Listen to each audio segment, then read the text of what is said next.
Hello everyone. Today we shall discuss how to solve the problems on consistency. Right. So before that, let us recall the conditions for consistency. Right. So what is the condition for required for system to be of non-homogeneous equation to be consistent? Is that rank of the coefficient matrix must be equal to rank of the augmented matrix. Okay. Rank of the coefficient matrix that we denote by A, row of A must be equal to rank of the augmented matrix. Okay, this is a condition for any system of non-homogeneous equation to be consistent. Okay, now once we get the system to be consistent, then we will go for nature of solution. This equal value we usually denote by n. Okay, now so once we get the system to be consistent, then we will go for the nature of solution. So nature of solution is of two types. Either it will be a unique solution or it will be a infinite solution. So if we have the equal value, this is denoted by r. So if we have r is equal to n, what is n? N is a number of unknown in that system of equation, right? So if we get the rank is equal to number of unknown, then system has unique solution. Otherwise, that is condition is r less than n, then we have infinite solution.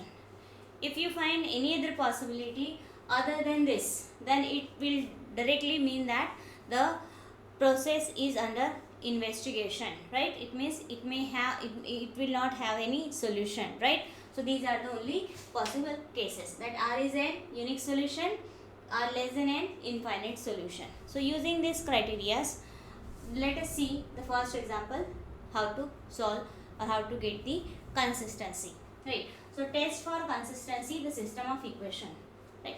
So the very first step that you have to do is that you will have to put this system of equation in a standard form. What is the standard form? Standard form is that you will have to write the variable term on one side and the constant term on another side. Okay, so what are the variable terms? Variable terms means terms which is involving the variables x, y, z. So here I am observing 2x, then plus 6y. Again, here the variables are x, y, z, but we observe that in some of the equation the third variable is missing. Third variable missing means its coefficient is 0. So we write it as 2x plus 6y, term of z is not there, so we write 0z equal to, this is a constant term. Why it is constant? Because it is not getting multiplied with any variable x, y, z. So this is constant. Take it on the right hand side. So first equation is written in this way. Let us write on the same manner the second equation. So we have 6y plus 20y, 6x plus 20y minus 6z equal to, this is constant. Write it on the right hand side. Similarly, in the this last equation, first variable x is missing. So it is 0x plus 6y minus 18z equal to constant, that is minus 1, right? So in this way we will write the given system of equation. Now if you write it in this way, it will be easy for you to put this in the matrix form. Okay, so let us write the matrix form of this system of equation. Therefore the system of equation in matrix form is,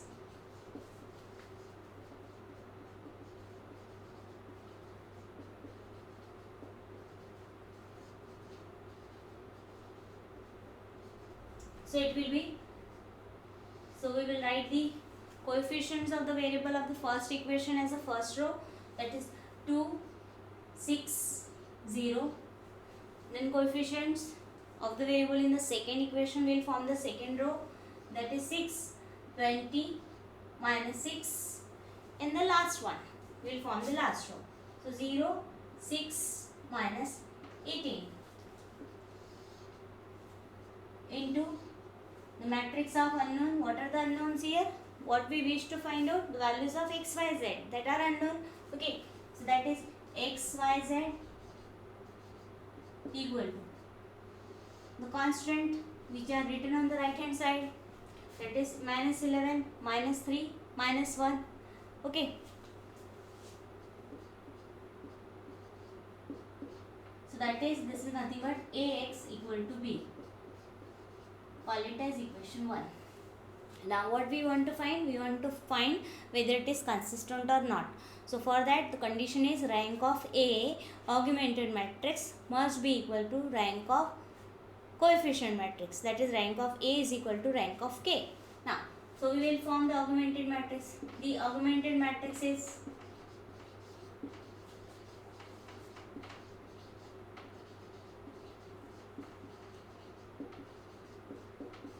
so generally we denote matrix augmented matrix by K, capital letter K or capital letter C, right?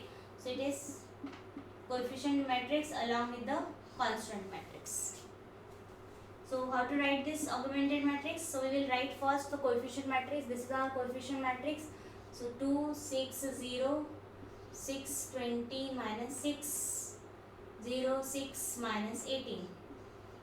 This is A. Then B. What is B? B is the last, this column matrix, that will form the last column. Okay. Let us separate these two parts by drawing this dash line. Okay. Now what we do next? Let us have what we want to find. We want to find whether a rank of A is equal to rank of K or not. So we need to find the rank of augmented matrix as well as rank of the coefficient matrix. So that we can do with the help of getting the rank of augmented matrix. This is our augmented matrix. Let us find its rank. What is the procedure to find the rank? So the definition of rank is number of non-zero rows in upper triangular form of the matrix. So let us reduce this into a upper triangular form. So for this, first of all, we will identify diagonal elements, right? So these are the diagonal elements. Now then start with the first diagonal element. Just see whether it is 0 or non-zero. It has to be non-zero. So here I am getting this as non-zero, right?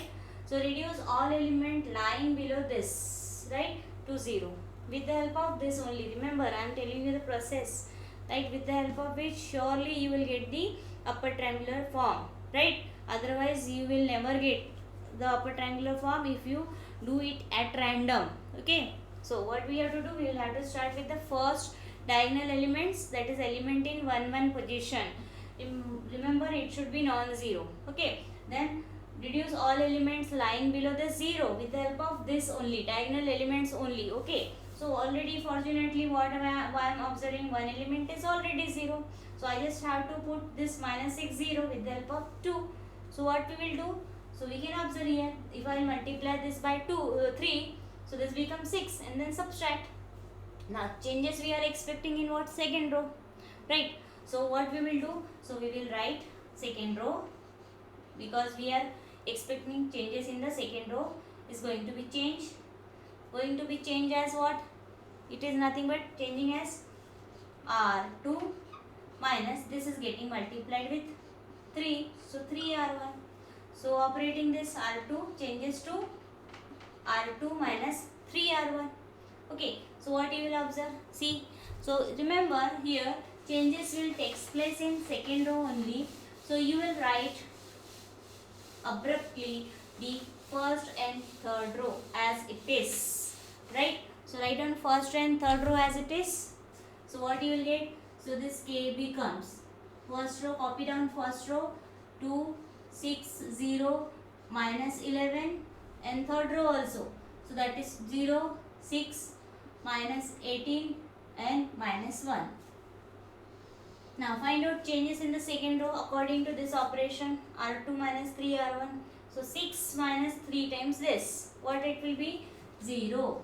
Next 20 minus 3 times this, 3 times 6 is 18, 20 minus 18 is 2,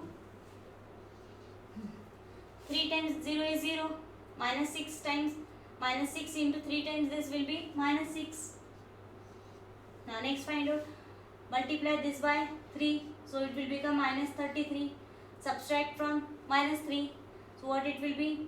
Minus 3 minus of minus 33, that is plus 33. How much? We are getting 30. Okay, so what we are getting? 30, right? So it is 2, then minus 6, 30. This is what we are getting here. Right, now next. So what we observed, all elements below the first diagonal are nothing but 0. So let us move to the again identify diagonal elements. Element lying in 1 1 2 2 3 3 positions are diagonal elements. Right. So next move to the second diagonal elements. These are second diagonal elements. Again reduce element lying below it 0 with the help of this only. So what we will operate? So now changes is expected in what? Third row. Right? This is lying in the third row now. Okay. So what changes? I am going to multiply this by 3 and subtracting from this. So it is R3 minus 3R2. So changes takes place in third row only. So write down first and second row as it is. 2 6 0 minus 11, 0 2 minus 6 30. Then here 0 0. What we will get? 0 also. Here also. What will be the next? Minus 1 plus 3 times this minus 3 times that. So that will come up to be minus 91. Okay. So this is what we are getting here. Now again identify diagonal elements. Just look for whether all elements below the diagonal are 0 or not. So what we are observing here, all elements below the diagonal are 0. Right? So therefore this is upper triangular form.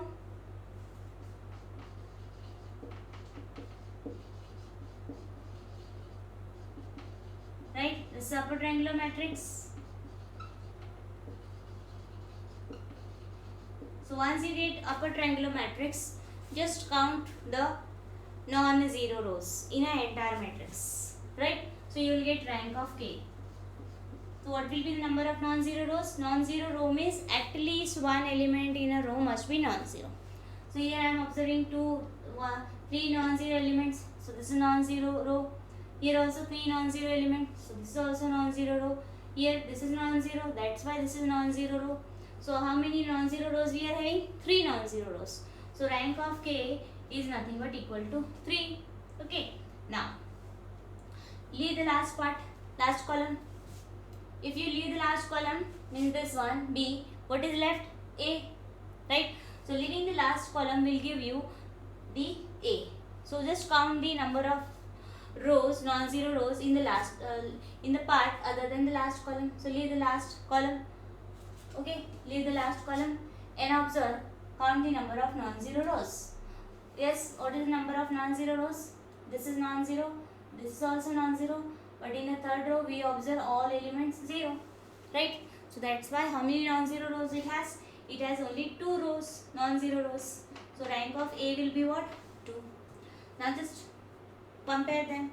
So what we find, that rank of A is not equal to rank of K. Right? So when this condition we are getting, then it means what? This implies system is inconsistent. System is inconsistent means it will not have a solution. Right? So once we get a system as inconsistent, we will not get the solution. So obviously there is no question of getting the nature of solution as a unique solution or a infinite solution. So process ends here. So this problem completes over here. I hope this problem is clear to you all. Okay. In the next video lecture, we shall see how to solve the problems if we have a consistent system. Till then, keep watching, keep